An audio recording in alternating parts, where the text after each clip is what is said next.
विषय चल रहा है ईश्वर का भली भांति ध्यान किस प्रकार से करना योग्य है। अभी तक हम इस बात को समझ चुके होंगे कि मनुष्य जन्म के समय और जन्म के बाद कोई विशेष ज्ञान अपना स्वाभाविक रूप से नहीं रखता है।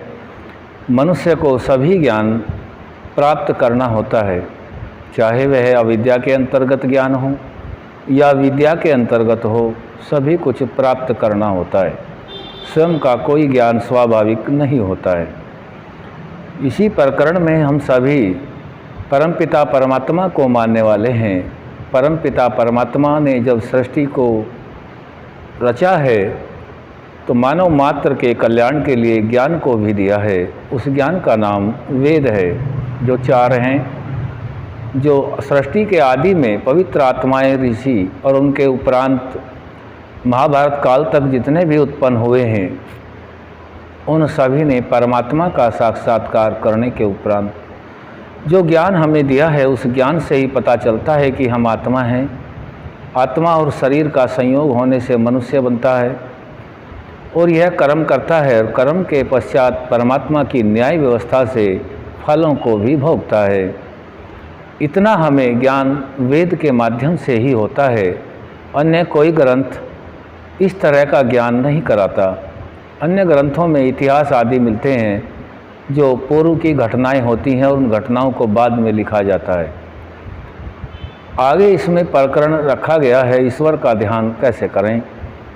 ऋषि ब्रह्मा से लेकर जैमिनी मुनि पर्यंत जो ऋषियों का मत है, इन सभी ऋषियों के मत को जो काफ़ी अंतराल के उपरांत महर्षि दयानंद सरस्वती जी का जन्म हुआ है, मानव मात्र के ऊपर उनका विशेष उपकार है। उन्होंने बहुत तप, त्याग, अध्ययन, योग आदि के आधार पर मानव के कल्याण को ऋषियों के अनुकूल ही चलाने का निर्देश परमात्मा के ज्ञान वेद के अनुसार दिया है, जिसमें संध्या का प्रकरण अब चल रहा है। इसमें है मनसा परिक्रमणा मंत्र का तीसरा मंत्र, जिसको कुछ भाग हमने पहले जाना है, आगे का अब जानने का प्रयास करते हैं। ओम प्रतीचीदिक्वारुणोऽधिपति प्रदाकुरक्षितान्नम ईशावाह तेभ्यो नामोऽधिपतिभ्यो नमो रक्षितृभ्यो नम ईशोभ्यो नम एभ्यो अस्तु योऽस्मान् द्वेष्टियं वयं द्विषमस्तं वोजं वेदात्मा। इस मंत्र को कुछ भाग हमने पहले ही जाना है, फिर उसको दोहरा लेते हैं। ओम प्रतीचि दिक्वारुणोऽधिपति। ओम हे परमपिता परमात्मा, प्रतीचि दिक् है जो पश्चिम दिशा है, इसके भी सेनापति आप ही हैं, अधिपति आप ही हैं, वरुणोऽधिपति। प्रदाकु रक्षिता, प्रदाकु कहते हैं सर्प को, सर्प आदि से रक्षा करते हैं। सर्प किस प्रकार से अपनी योनि को भोगता है, कैसे दूषित वायु को प्राणवायु में बदलता है, क्योंकि इससे सिद्ध यही होता है पूर्व जन्म के संस्कारों के आधार पर ही अगला जन्म बनता है। जो प्रकृति को शुद्ध करता है, प्रत्येक प्राणी के लिए यह आवश्यक कर्तव्य है, जो वेद के अंदर निर्देश है। वायु को शुद्ध करना है, चाहे यज्ञ के माध्यम से करें या अन्य कोई वनस्पति आदि के माध्यम से करें, इनमें सर्वोपरि यज्ञ है। यज्ञो वनस्य नाभिः प्रदाकु रक्षिता अन्नम ईशावः। जो अन्न आदि हैं वे रक्षा करते हैं। ईशावः बाण के समान है। अन्न दूषित अन्न होगा तो वह बाण घातक हो सकता है। पवित्र वेदानुकूल ऋषियों के कथन के अनुसार सात्विक अन्न होगा तो वह उन्नति की ओर ले जाएगा, हमारा लक्ष्य को भेद सकता है, वह बाण के समान कार्य करता है। अगला हिस्सा है मंत्र का नमो अधिपतिभ्यो। हे परमपिता परमात्मा, हम जो आपका अधिपति वाला गुण है, जो पश्चिम दिशा में सूर्यास्त होता है, जहाँ तमोगुण का वर्चस्व होता है और जहाँ विद्वान लोग शयन कक्ष में जाकर के शयन करते हैं और शरीर के अंदर जितनी भी क्रियाएं हैं जो टूट फूट है, उनको शरीर स्वतः ही ठीक करता है, इन सभी के स्वामी आप हैं। नमोधिपतिभ्यो नमो रक्षितृभ्यो, जो रक्षा करने वाला गुण है, जो ज्ञान से हम जानते हैं।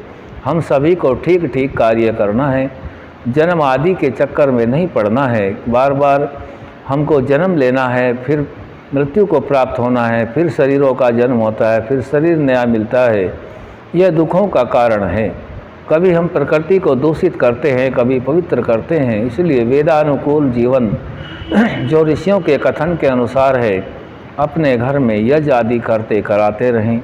जितना प्रकृति के अंदर वायु जल आदि को हमने दूषित किया है, उतना पवित्र करने का कार्य मनुष्य मात्र का है। अन्य जो जातियां हैं वह भी दूषित करती हैं, जो पशु आदि हैं उनको यह अधिकार नहीं है, क्योंकि मनुष्य के अंदर विशेष बुद्धि है और यह पशुओं से भी उपकार लेता है।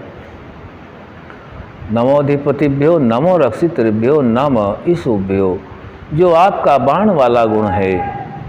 बाण वाला गुण जो अन्न है, अन्न को हम सभी नहीं जानते। हमने पूर्व के अपने जो विद्वान हैं, ज्ञानी हैं, ऋषि महर्षि हैं, उन सभी से जाना है। और ऋषियों ने भी परमात्मा का ज्ञान वेद का अनुसरण करके वेद को साक्षात्कार मंत्रों को करने के उपरांत ही जाना है, क्योंकि सिद्ध यही होता है। सभी प्रकार जो उत्तम ज्ञान है, जो धर्मानुकूल है, जो उन्नति का मोक्ष का साधन है, उस सभी का देने वाला परमपिता परमात्मा है। हम सभी वैसे ही अन्न को अपना धारण करें, अन्न को अपने उपयोग में लाएं, जिससे सात्विकता बढ़े, क्योंकि सात्विकता बढ़ाने से ही हम सत्व गुण की ओर बढ़ सकते हैं। तीनों गुण, सत्व गुण, रजोगुण और तमोगुण, तीनों गुण मिलकर के शरीर बनता है।